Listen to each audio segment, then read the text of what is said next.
Hey, it's a new year. It's a new Friday, and it's Rumor and Innuendo. I'm Dominic D'Angelo of AdFreeShows.com, Podcast Heat, and several other outlets, but I'm here, Mr. Robert Karpolis, for a 2026, the very first episode of 2026. Robert, how are you? Happy New Year, man. Happy New Year, Dom. We're 1 minute into the show. We've avoided any damn it, Dom. So it's already the best year in the history of this show. Hope everyone is enjoying their 2026 so far. It's been like a day, so I can't imagine there's too much controversy going on. But Dom appears to be. Is this are you in a new location, Dom, or is this the same bar in a different angle? Same bar, different angle. That's it. Okay. I'm on the complete opposite side of the bar where I was last at. So How big is mixing it this up a little bit. establishment? Like, are they just like fully aware that this is the official bar of Rumor and Innuendo? They're becoming aware, I think. Are they giving you free stuff? We don't plug them. I don't know what the hell the name of this joint is. I do. Trace Brewing. No, Dom. You plug them when they are sponsors. You don't just give it away for free. But we're going to say hi to the folks who are joining us here on this free live edition of Rumor and Innuendo. I realize with this blur behind me, it looks like I'm broadcasting from like the gates of heaven. Are you my guardian angel? God, if I'm your guardian angel, you are screwed. E says, "Was up?" Wanna Breeze says, "Happy New Year, R and I. My New Year's resolution is to tune in live every Monday through Friday to R and I as often as I can." Honestly, that's my New Year's resolution. We try very hard to be here every single Monday through Friday. Sometimes real life pops up and we can't, but we're happy to be here today. Cami Star says, "Happy New Year, R and I crew." She also adds, "Let's start a Damn It Dom count for the year." There's not enough room on the screen. We wouldn't be able to fit that ticker. I'm kidding. Best producer So far, and all. so good. Have you posted this week's episode of Working Stiff, by the way? I have not. I'm messing with you. I'm recording it with Scott right after. Oh, I good. just wanted to take a shot with you. Wrestling was Old Head thinking. says, "Good after morning R&I. TK has clearly been watching the R&I because he is doing the Rogues Gallery with MJF. I literally had that note in my little notes app gimmick from this week's episode of Dynamite that they're doing it. It's weird that they're doing it with a heel, but you know Yes. what? We'll take what we can get. Based on the title of this show, we're talking 2 years of wrestling because we're going to be talking a little bit of Dynamite, which did take place as the final show of 2025, and previewing tonight's SmackDown, the first Yes. major wrestling show of 2026. All due respect to last night's episode of Impact, which I believe was already pre-taped. Probably, yeah, pre-taped. Yeah, Robert, let's hammer it all out. We had the New Year's Smash on AEW Dynamite Which, this for past Wednesday. what it's worth, sounds Mhm. far dirtier than it probably should. It does. It really don't know. I may have went with Bash. Could they have done that instead, or is that too Great American Bashy? No, but I think, look, New Year's Smash lends itself to our first ad read of 2026. Yes. Guys, if you're looking for your New Year's Smash, you know what time it is. It's time to level up, and Blue Chew just dropped something crazy. I'm talking next level championship belt, gold plated energy, not like the myriad of belts in AEW that mean nothing. This actually means something. This is the newest innovation from the #1 chewable ED brand. This ain't your grandpa's little blue pill. This is the 4-in-1 Beast Mortoast that's setting the gold standard for performance. We're talking 2 ingredients for blood flow to keep that rocket pumping, mixed with apomorphine and oxytocin to tune up the arousal and connection in your brain and body. It dissolves under your tongue and works in as little as 15 minutes. This is a hell of a lot shorter than an AEW pay-per-view, and we've got a special deal for our listeners. Get 10% off your first month of Blue Chew Gold with code RUMOR. That's promo code RUMOR. Visit BlueChew.com for more details and important safety information. And we thank Blue Chew for sponsoring the first Rumor and Innuendo of 2026. I added an extra 20 in there, so now we're good. We're good for a couple years now. So Robert, yeah, we talked. You just mentioned it. MJF kicks off Dynamite here, and he cuts a promo. Clearly in the heel route. We were wondering how they were going to handle MJF, and it looks like they're going the heel angle with him. But yes, he has a quite a bevy of rogue gallery, babyface rogues to go after him. Starting off with Bandito, who did not get promoted until later on in the show about it. So, what did you think of all this, how it was executed, Robert? So the opening MJF promo was kind of what we said we were going to get from MJF, which is he's not a babyface, he's not a heel, he's MJF. He was going to go out there, and we were going to get a little bit of uh, a nice Foo Fighter shout out that it's Big Me, and he's got the big triple B. He brings out his title and basically says everything we expected him to say, which was, "I beat your heroes, I beat your main event stars, I beat your main characters. I am your AEW World Champion." Kenny Omega was pre-taped, kind of like those Kevin Spacey videos that he used to drop on Christmas that were super creepy. That's What a the vibe that we got. comparison. Like Kenny Omega should have been next to a roaring, crackling fire. I talked about this with Scott Chaplin about who should be MJF's first sort of big opponent, and we joked the worst decision would be Kenny Omega. And here it is. You can take the Blue Chew thing off, by the way. I know it's, I know it, and I know it came on Yes, strong, but it did. yeah, We let it linger. you had to let it linger. Anyway, Kenny pre-taped felt hollow and odd, and we don't know the physical condition of Kenny Omega. So the idea that we're going to see Kenny versus MJF at some point in time, it's automatically going to be I'm sure it's going to be a hell of a match. There's no way they can long term go with Kenny Omega, so it's going to feel a little bit like a lame duck program. Having Swerve and Hangman come out from the audience together as this two-man power trip was that rogues gallery feel. The walls are coming in on MJF already, and then they just beat the hell out of a bunch of security guys. This then led to the Ops, which set up a tag match for next week.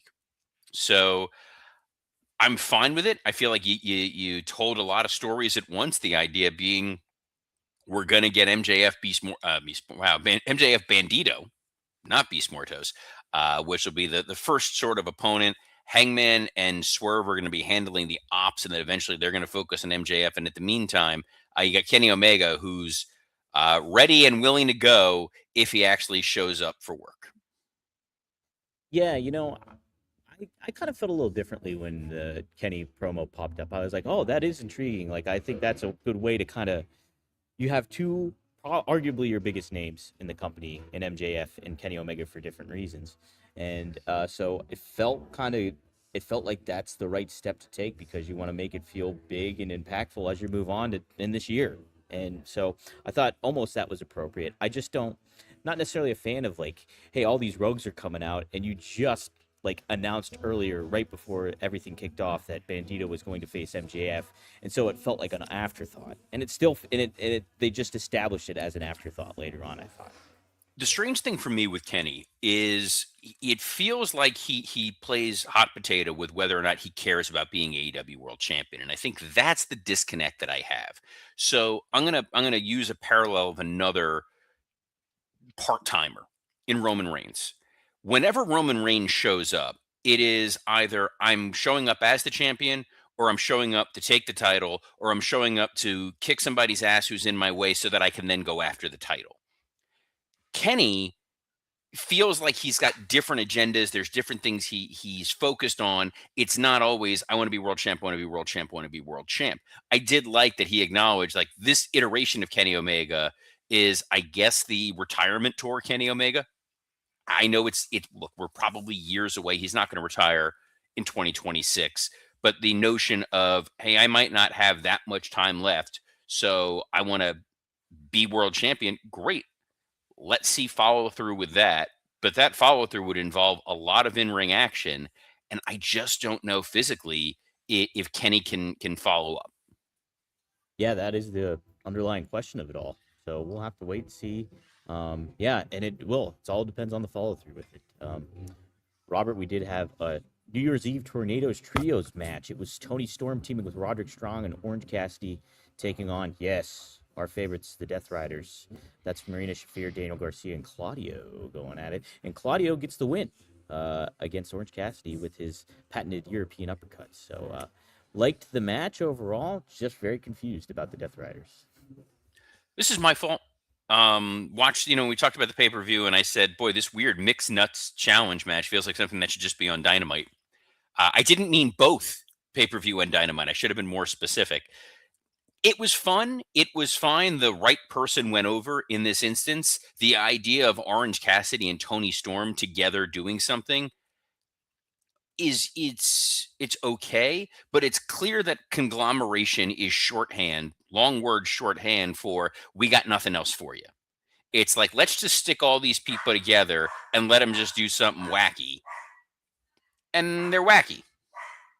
Yeah, I think I'd be more I like the dynamic between Tony Storm and Orange Cassidy. I'd be more subscribed to it if they committed to it a little bit more. But it seems like it's just like a passing thing, and yeah, it's like placeholder for everybody involved, basically. I enjoyed Mark Briscoe's promo too, and the Ted Turner shout out as well. Yes. It was a shorter iteration of, or longer, a lesser iteration, not a shorter of. There was a short window of time where they put The Rock and Trish Stratus together, simply because it was like, hey, here's one of our big male stars, one of our big female stars. We don't really have anything else for them.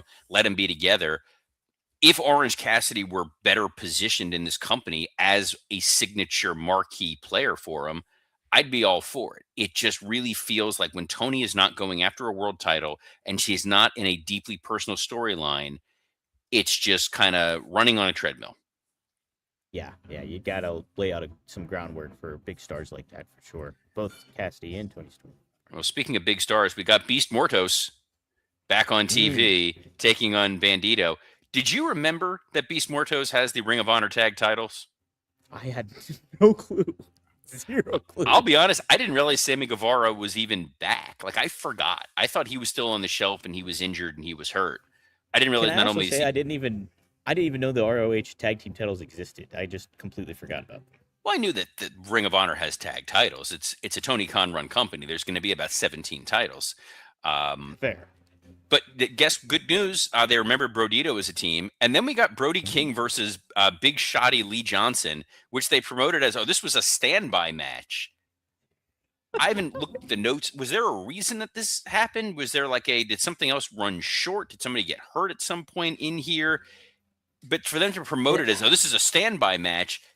The idea behind a standby match is either in shoot world, somebody got injured, something went way too short, and we got to fill time, or in kayfabe world, because somebody got attacked in the back or something, we had to cancel a match, and we're just throwing this out here, and it's going to lead to something else. Instead, it was just a Brody King squash match, which is fine. Didn't quite see the point of it. No, me too, because that the Bandito and Beast Mortos match ran a little long. I thought it was a great match, but it went long, so there was really no reason to have a quote unquote standby match. Yeah, I thought it was a little out of place, even just to say that. Just have the match and not even acknowledge it like that. But Wanna Breeze asking the important questions, by the way. Ring of Honor, what the hell is that? Is that a wrestling show? And is there anywhere I could watch it? No. Moving on. Darby Allin cut a promo that was a great time traveling promo. So from what I understood, Darby's like, it was a hell of a 2025. I climbed a mountain. I warred with the Death Riders. I beat everybody except for one guy, and that's Pac. Okay, but you could have used that to build up to the last pay-per-view. I also don't think anybody was thinking, boy, the one guy Darby hasn't beaten is Pac. This is like Steve Austin saying, I'm going after all the members of DX, and the one guy I haven't beaten is Road Dogg. Or he's going up against the Ministry of Darkness and be like, man, if I could just get a hold of Naked Midian, he's still on my list. Well, if you want to get a hold of your Naked Midian, BlueChew.com promo code rumor. Josh Alexander took on Jon Moxley. Now, Dom, you're a smart man. Can you explain to me the new rules of the Continental title? I actually kind of think I can. By all, please, because it's involving more math and eliminator matches, so I'm double excited. So I guess the eliminator match aspect is if you win, you get a shot at the title. But you don't necessarily have to lose if you're Josh Alexander. You can just go 20 minutes and still get a shot at that championship, that coveted championship. Now, as far as the Continental title goes itself and the stipulation to all that, I got no clue. You lost me on that. So it feels like a play on the old TV title, which you can ask your good close personal friend Arn Anderson. The rules of the TV title used to be they had to defend it every week. You had to beat the guy within, I want to say it was the first 20 minutes. And if you beat it within the first 20 minutes, you won the title. After 20 minutes, the title was no longer on the line, but the match would continue. So you could still win or lose the match, but you were not eligible to win the title. Here, it's an eliminator match, but if you last 20 minutes, even if you don't win, you then get a shot at this title. Dude, I don't understand it. I don't understand the point of the title. You need a reason for someone to care about being a particular champion. And if I'm looking, going, okay, there's a TNT title, there's an international title, there's a continental title, there's a national title, there's a world title. Why am I going for the one that has all these crazy ass stipulations for it? I'll tell you why. Because it's the Continental, so it's not just international. It's all the continents, Robert, including Antarctica. Well, if it was the continental, it would be an intercontinental title, so it would be able to go continent to continent. This is continental. This is just this one continent. Oh, So you're only okay. wrestling in the U.S. and Canada, as opposed to the national title, which was defended next, which was Jungle Jack Perry. He's no longer a boy. He's all man, damn it. That's why he wants real He's a glass. jungle man. Took on That's Richard O'Shea. Fine match. Yeah. Totally okay. Oh, sorry. I skipped over the most important thing on this whole show.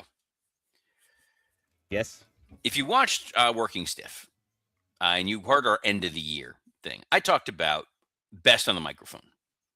And Best on the Microphone, by far, the Sisters of Sin. Oh. This is so unbelievably bad that it's quickly becoming my favorite thing in the world. Like, it's so avant-garde bad that it's like, no, maybe like it's like Tony Clifton singing. We're supposed to be in on the joke. Yeah. I can't get enough of this. What I can I get want him enough. to go to the Grey Gardens route. Do Grey Gardens vibes more so. I think that would really hammer home the point of anything to that. What do you think? So Wrestling Old Head says that he went rather than Grey Garden, said that they're the twins in The Shining. They are neither. They are the vibe that I get from them is, you know, in Mean Girls when they do the Christmas pageant and they do the dancing. I hate to say this. I've never seen Mean Girls. By the way, not a, I hate to say it, like see it kind of. It's not a necessary. It's a fine film. It's not one you need to go out of your way to see. I just heard good things about it. I heard It's good. good. Things. It's like I was watching, you know, the Rewatchables podcast with Bill Simmons. Yes. Mm-hmm. So Bill Simmons, he comes up on my algorithm all the time on like YouTube videos and things like that.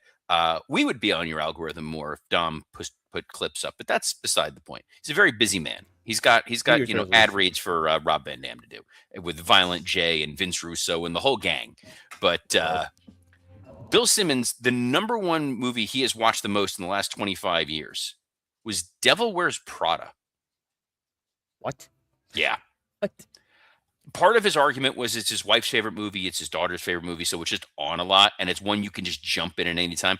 It's not a bad film, but it's not one you're going out of your way and watching more than anything else in the last 25 years. Gun to your head, what is, if you had to think of like the movie you've probably seen the most in the last 25 years, what is it? It's either Caddyshack or Jaws. Well, no, sorry. It had to have been coming. It had to come out within the last 25 years, not of all time. 25 years. Yeah. So going back to like 2001 to now was how they quantified it. Probably like Dark Knight, I guess. Dark Knight would probably be a top one for probably Dark Knight or Social Network. Anchorman would probably have to be up there. I've seen Pitch Perfect more than a grown man probably should have. I love that movie unapologetically. It's one of my all-time favorites. Skylar Astin, by the way, huge WWE fan. Let's get him on the show. He's been on Working Stiff before. All right, let's get him on here. But instead of that, we got a Death Rider promo. Ugh. So this was like, you know, rather than peanut butter and jelly, it was peanut butter and halibut. John Moxley is still trying to be this like, I'm the babyface guy who's going to defend Shelton Benjamin. You want to face me for this title? Go ahead. And here are all the heels who are going to talk about all the heel stuff.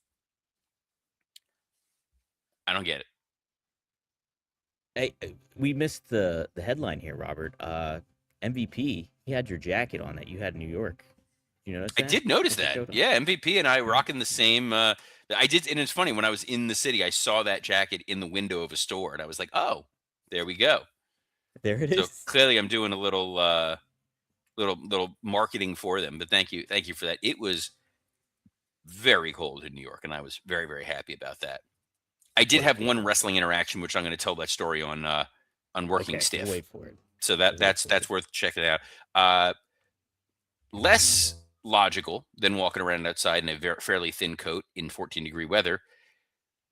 So Tony Marie Khan, whom we love and respect, who invites Dom to all of his press conferences, and did he let you ask a question on this one? Yes, I did. Yeah, I asked. Was the Can't remember what question, it was though. "Hey Tony, you just spent months building up this women's tag team tournament to give us women's tag team champions. Doesn't it seem like a really, really dumb friggin' idea to then put a singles title on one of those women?" Because his answer would have I been, didn't "No, ask. I think it's a great idea." And Explain why you think it's bad though. I do want to hear your case for why it's bad. so you're trying to establish that tag team gold is the most important thing to a tag team. That is all that they care about, versus you just threw two singles people together because they had nothing else to do, and they're going after tag team gold. You've created all these women's tag teams that didn't necessarily exist. Obviously, our favorite, the Sisters of Sin. They tried with the Penelope Ford Megan Bain thing. Obviously, Penelope getting hurt, so you didn't get to really follow through with that. Marina Shafir filling in the timeless love bombs. You've established a bunch of tag teams. You then take Willow, who feels like, all right, now she's in a tag team with Harley Cameron. Every time they're on TV, the most important thing to them is defending those tag titles. And you had her challenge and then win a singles title. So you've watered down your tag team titles. You've watered down your tag division. It's why FTR always said, like, hey, we don't split up. We are a tag team, good, bad, or indifferent. We're only going to go after the tag titles. When you think of like the Legion of Doom, there have been times where they've tried to make Hawk, or in WCW later years, Animal, a single star. It feels lesser than, because they're a unit. Nobody wants to see Bushwhacker Luke go after the Intercontinental title. You were starting to buy in Harley Cameron, Willow Nightingale. They are a tag team. Willow and Harley winning was the feel good moment. I didn't need to see Willow Nightingale, Pride of Valley Stream, Long Island, New York, win a singles title. I think that's definitely fair. I think it elevates Willow as a star more so, and you put a big spotlight on her, but it does take away the allure of the Women's Tag Team Championship, something you just tried to kind of instill on your product and make it feel significant. So, yeah, I do get that to a big extent. I guess you could say another argument is that Willow's a star, so she has both those titles and she can make them feel more significant, but that's an uphill battle too in a lot of ways, because you got to give attention to detail with all that. The other big concern that I have is when a woman does not have a title, she vanishes from AEW programming. That was my concern with Jamie Hayter losing at the pay-per-view. It's like, she's fantastic. She lost. Now we're not going to see her for a long time. Hikaru Shida is floating in space somewhere with Riho and Serena Deeb and Nyla Rose. There's so many people who just vanish from AEW programming that if there was somebody else who could have gotten that win over Mercedes, a big signature marquee win, and now they are the TBS champion, you've added another star rather than weighed down somebody with two titles instead of one.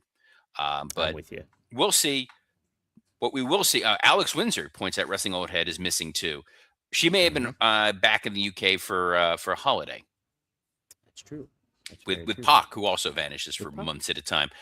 We do have SmackDown tonight, which should be an interesting show. This is the first SmackDown of 2026, the first live SmackDown of 2026, and then the last live SmackDown for a little while.